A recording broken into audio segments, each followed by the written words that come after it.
7.5, okay, let's read that one off. And I think we have the Public Works Director here to, all right, here we go. Consideration of a resolution adopting a list of projects for fiscal year 25-26 funded by SB1, the Road Repair and Accountability Act of 2017, and short-term pavement rehabilitation and infrastructure plan. Public Works Director Glenn March. All right, floor is yours. Good afternoon, Supervisor, Chair Crandall, and members of the board of supervisors. Today, what you're considering is the list of projects to utilize SB1 funding. Those projects are shown in the attachment, and the approach to identifying those projects have been described in the board memo. The projects fall into three categories. One is addressing the poor pavement conditions of our arterial roads, which is the Nice Lucerne Cutoff as well as Bottle Rock Road. The second category is to address the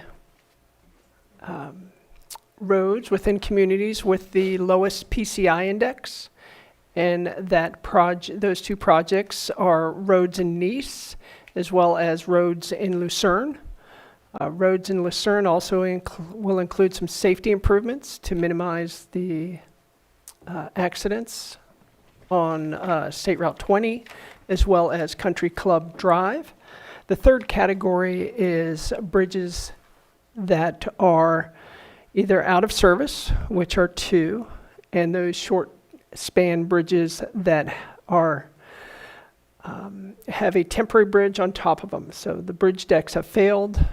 There's a temporary bridge that spans over the top of the existing bridge and creek.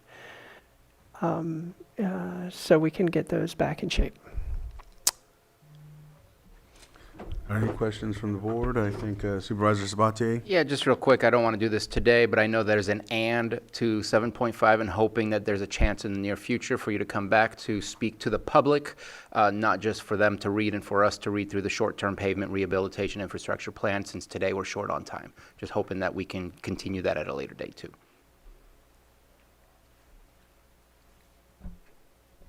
Continue this item? Or? No, the and part, the short-term pavement rehabilitation infrastructure. Today, we're just approving the SB1 project list. Okay. But just wanted to say, would love to get further information, make sure the public's aware so that we can get their input as well. Got it. And today we're in a rush. Okay.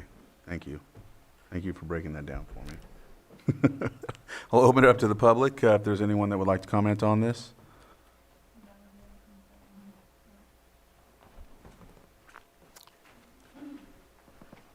Well, I guess good afternoon. It's been a long day. I want to just point out that I support a lot of the things that we're seeing now in DPW. I like the fact that we have a strategic plan to deal with roads on a systematic level. I think that's the right thing to do. I also appreciate getting the funding that Mr. Marsh is working on. I also think the systematic effort to maintain the roads and improve the overall quality and ultimately reduce the expense to the county. You can either do it right and save money in the long run, or you can try to do it right away and have to go back and fix it again. So trying to elevate the level of quality in the roads and make them last longer, I think, is more of a cost-effective approach. So I do support that. The one concern I have is we need to have a better conversation on road safety. The PCI index is important. You get more pavement. That's really great. But as I think we all know, we all have our road in our districts or multiple roads in our districts that categorically aren't safe. And the list is long. And I think there's a way forward. Director Marsh needs to do what he needs to do in a systematic manner. But there's, in some cases, clear and present danger to get roads fixed. So what I would ask the board to consider so that he can do what he needs to do in the way he needs to do it is to consider, where appropriate, emergency ordinances that would say, yeah, let's get that stop sign in, or let's get that speed limit sign in. Let's, whatever the crosswalk or what have you, so that, do that through an emergency ordinance. When his team is able to get around to do the proper engineering and research and design, then either that safety feature can be removed or modified or eliminated. But in the meantime, we do have accidents. We do have people that are jumping out of the way, people getting cut off, and these are real issues. The TIMS database that was promoted throughout the various advisory councils is frankly not reliable. It only articulates accidents that had a fatality or major injury, but not major collision, or there's a lot of deficiencies, and it's not a statistical blip. So for example, our beloved notorious High Valley Road, which Mr. Marsh I'm sure gets a plethora of information on, if you go there, Tim says there's only like 3 accidents in the last 10 years. But if you go to CHP and do a PRA request on the same road, it's over 30. So it's a very big difference. So I know my time's up, but I just encourage us to somehow factor in safety. Thank you. Thank you.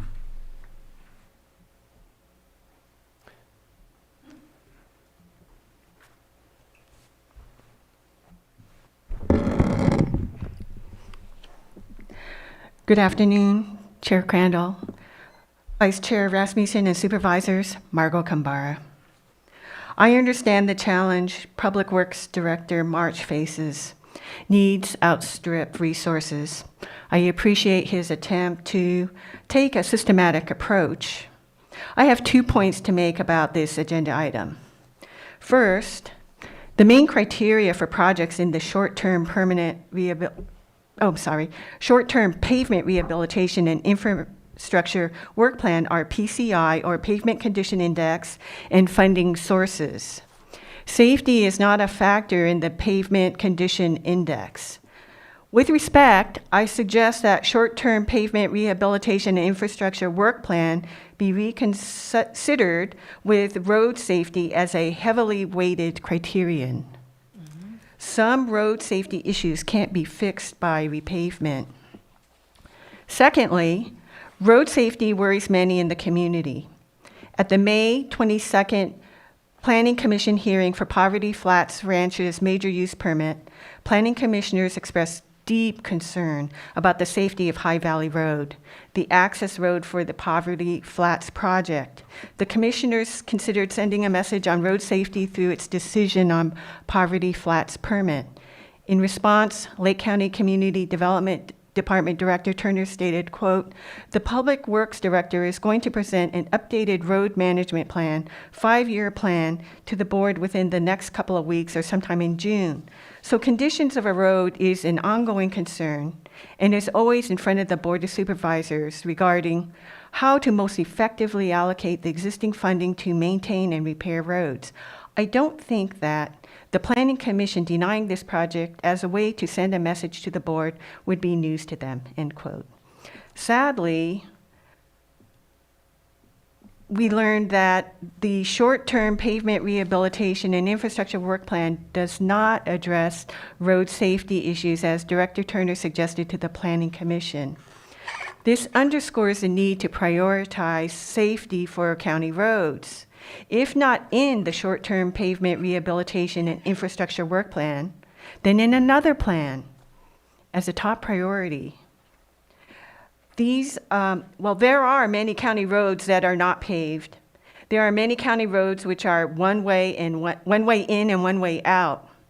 As part of our shared disaster preparedness, let's make safe roads in Lake County a priority. Thank you. Thank you.